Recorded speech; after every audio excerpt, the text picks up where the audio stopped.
Good morning, aloha from Florida. So I was at a party last night, a few other families there, and one of the guys that was really, good personality, outgoing, was just asking different people what they do. And so when it came my turn, I asked him, what does he do? He goes, oh, I'm a pilot. So I won't tell you which airline he flies for, but he's been flying for a number of years and seems to be doing well and enjoying his job. And I just let it slide for a little while. A little bit later, as we were towards the end of the evening and we were standing by the door, I asked him, I said, so has your airline done any kind of teaching or seminars or coaching for the pilots when a passenger comes up and asks them, is the earth flat or a globe? He said, no, they've never said anything to us about that. So it's interesting. I just know some of the airlines are doing seminars now for the pilots to tell them or coach them what to say when someone asks them, is the earth flat? And he said, really? So it's becoming a thing now. I said, well, what would you say? He said, I would say I have no comment. And one of the other ladies standing there listening, she goes, oh, that's probably what they coached you to say. And I don't think that he's been coached to say anything. I think his reactions were truthful. But a few minutes later, as we were outside watching some of the kids play, I asked him, I said, so you're familiar with your top of descent calculation, right? And he goes, sure. And I said, you understand that assumes a flat baseline, correct? And it's like, interesting. See, if someone has some intellectual honesty and you start talking to them about facts of geography and astronomy, it becomes very interesting very quick, and they start to think about things. So we also talked about flight paths, especially the emergency landings, how they only make sense on the flat earth map. None of it makes any sense on a globe. But anyway, it was a good conversation, so I just share that to encourage some of you who are now knowledgeable enough about flat earth to talk about it, to start sharing it more with people and just engage with the people who are willing to. If someone becomes a jerk or laughs at you or whatever, just know that's not the right person. Some people are never going to see it. They are so indoctrinated.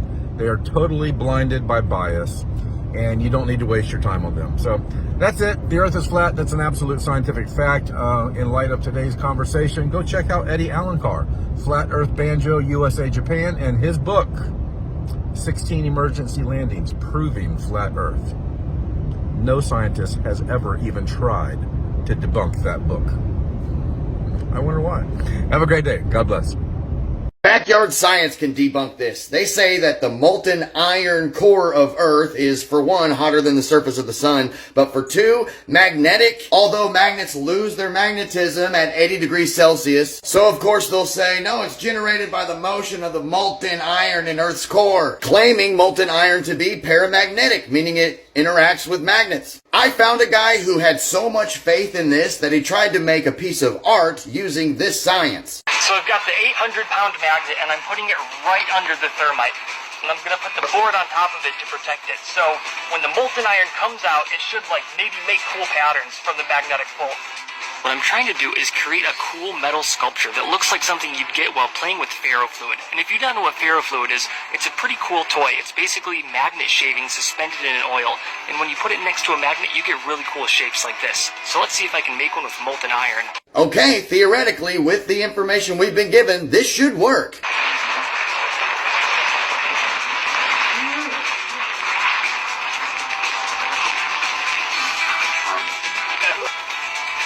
I like how it goes.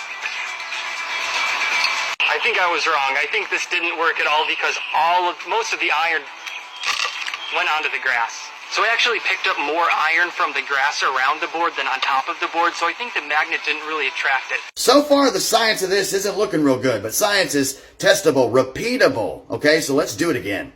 So what I've done here is I've stuck the magnet to a piece of metal in the ground so it's parallel to the thermite. So when it goes off, we'll see if the metal stream gets attracted to the magnet or not, and if it doesn't, it'll just fall straight to the ground. We'll see if it bends. All right, here we go. 3, 2, 1.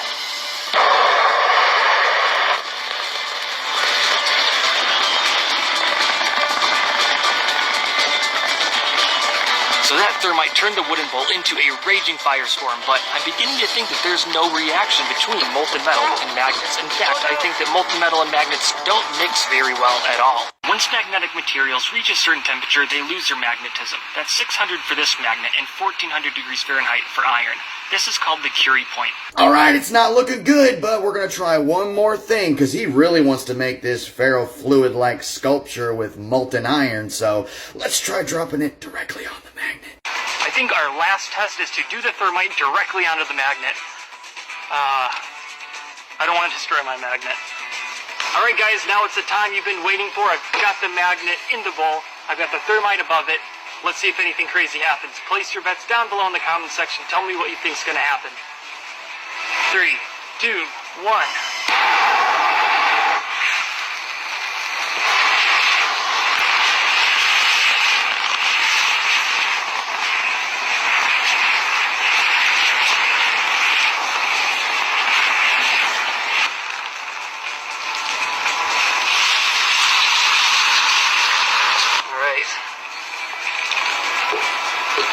It is pretty hot. I can see lumps of steel like right here. This is a huge just lump of iron, but I think it's lost its magnetism.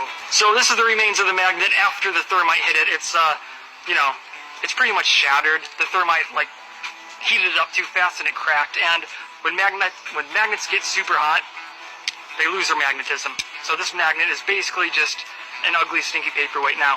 So at least now we know what happens when molten metal, molten iron, touches a magnet. Yeah, we know what's going to happen when molten iron touches a magnet. We've known what's going to happen. Now, just because this is out there, this is what inspired this test. You guys know that, right? And look what happened. It failed.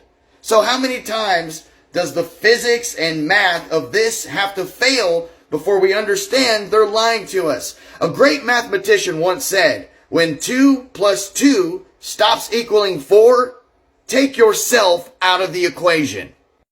Hey, Big Bird, do you still think this is what the sun looks like when you zoom in on it? Aw, that's sweet. Well, why don't we see if we can get you out of Sesame Street, though? But while you're still there, let's play an old game. Do you remember this one?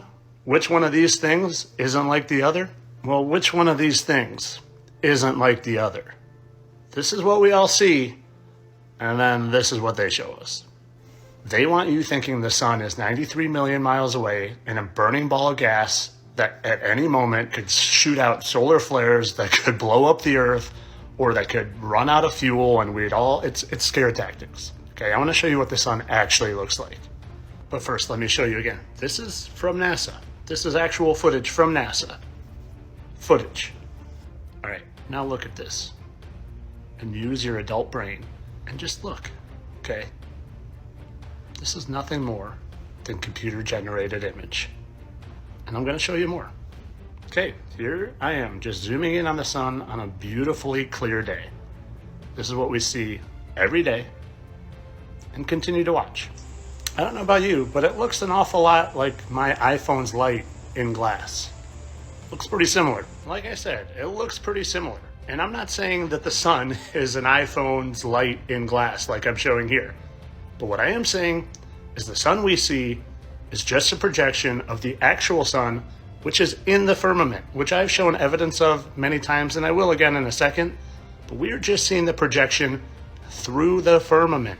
So the sun is not a physical object you can go to and touch. It's like a rainbow. It's a projection. And I don't claim to know what it is.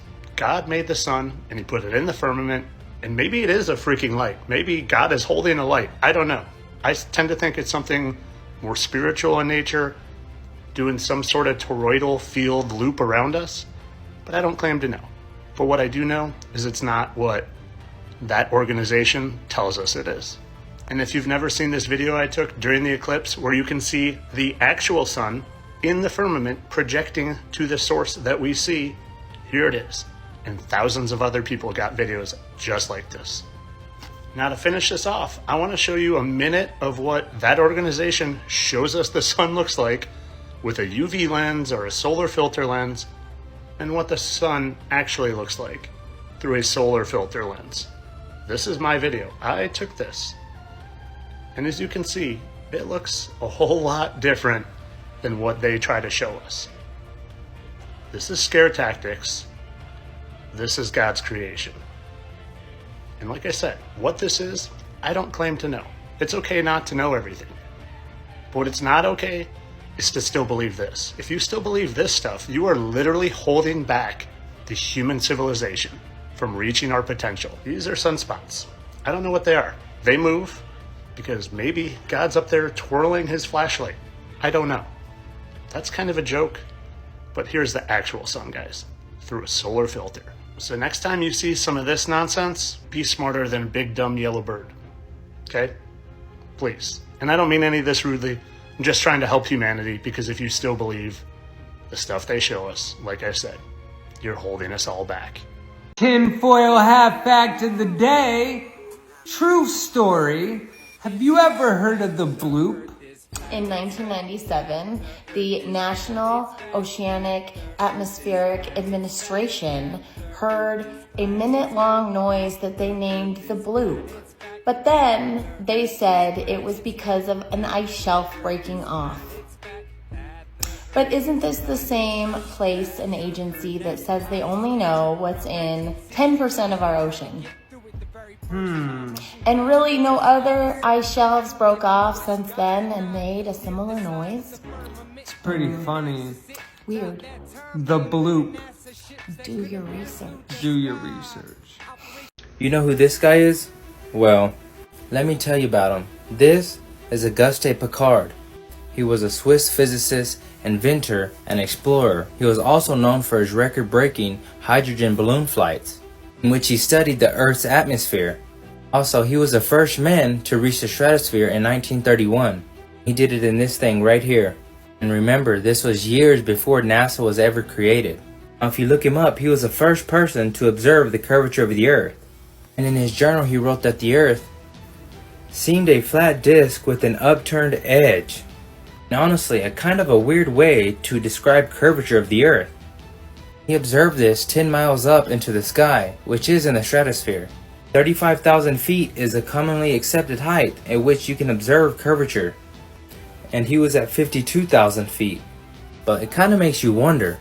If you can understand what the stars truly are versus what NASA has programmed you with your whole entire life, then your whole perspective on life is going to change.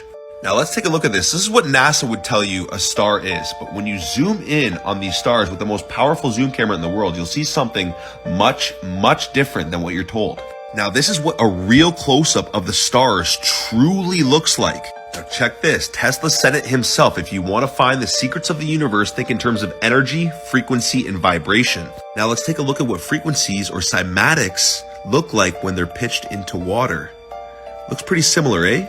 Very familiar indeed to what the stars truly look like. Now when we look back and we see some of our wisest ancestors talk about the stars being fixated in the firmament, it makes you question things. And here's the Hebrew depiction. So you got the waters above the firmament and the stars are on the firmament. So now when I analyze what the stars really look like, it certainly looks extremely familiar to light refracting in a pool of water. Perhaps this is why our skies are blue, waters above the firmament, as above, so below. One of the Hermetic principles, one of the natural laws of the universe. NASA has been deceiving you guys your whole entire lives. We live in a realm, it's not a planet. And this was intelligently created by God. Alright, so what we have here is a little shuttle blasting off into the upper atmosphere. That's a meter gauge so you can see how high we're going. Now if you pay attention, the horizon continuously raises to eye level. No matter what we do, that horizon raises to eye level. And they're going pretty high up. Now keep in mind, in the Red Bull space jump, they were showing curvature at 10,000 feet. But look, 80,000 meters, still no curvature? And guys, curvature means that has to be exponentially curving further and further down so it can create a sphere. You would have to be looking down if you're this high up in order to see the globe. 320,000 feet. So here's something that I didn't really believe, and it seemed like BS when I heard it when I was a kid. is that the atmosphere is locked into place. The air around the Earth is locked into place by gravity. And as the Earth turns, the atmosphere turns. So not just the ridiculous notion that the Earth is spinning and it's a globe. It's, no, not just the Earth. The air, the atmosphere around the Earth is spinning with the Earth because of gravity. Gravity that can't even keep a helium balloon down. It just goes wherever it wants. But that's locking in the atmosphere, that gravity. Like, I didn't buy it when I was a kid, and you'd have to still be like the mind of a child to still believe that the atmosphere is locked in by gravity. So when a plane flies in the opposite direction of the spin of the Earth, it's still locked in. It has like a tidal lock on the plane. So it's spinning with the atmosphere and with the Earth. You've got to be a child to look at that and honestly believe that that is what's going on. And then in the same breath, you're like, yeah, but when you fire a bullet, the spin of the Earth affects the trajectory of the bullet. But you just said that the air around the Earth is locked in, that the spin isn't detectable when you're in a plane for 6 hours or floating in a hot air balloon. The spin, you're locked in and you're spinning with the Earth. But the bullet that you fire from a gun immediately is separate from the atmosphere and the Earth, and that has the Coriolis effect. It sounds like bullshit to a third grader.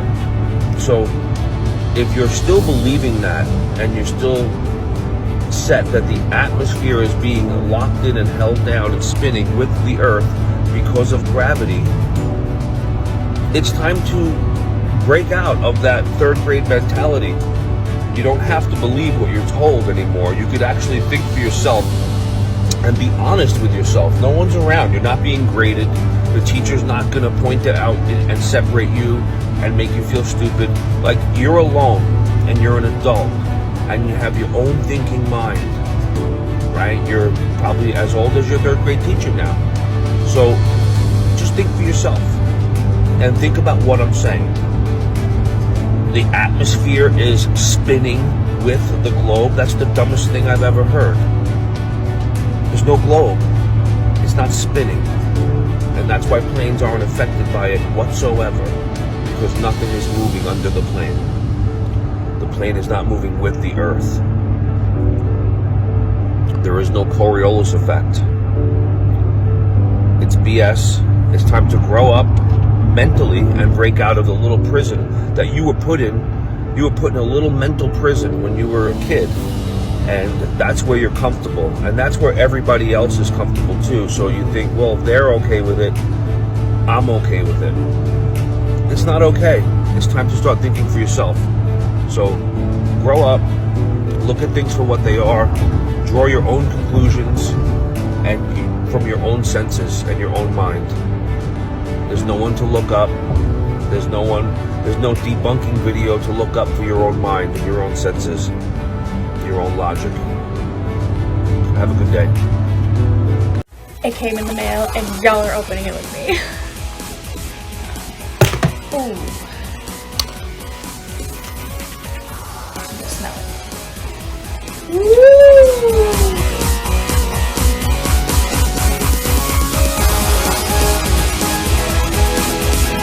Here we go. The Flat Earth map dates back over 1,000 years. This map is credited to being created by a Persian astronomer. His name was Al-Biruni and he lived between 973 AD to 1048 AD. It's the official map of the United Nations and also the United States Geological Survey. It used to be present in many places before the creation of NASA and the Antarctic Treaty in 1959. Here you see it with Admiral Byrd. This map has been restored by Dmitry from Russia with suggestions of mine, Eddie Alenkar. Known by my YouTube channel Flat Earth Banjo, I asked Dmitry to include the Bermuda Triangle and Point Nemo a place deep in the Pacific where NASA buries rockets. Then Robert Tozzi, a professional mapmaker, came along and enhanced the map even more. There are many people now selling this map online, but if you could order it from my online store, I would greatly appreciate it. Visit my online store now and order one of the items. I humbly thank you.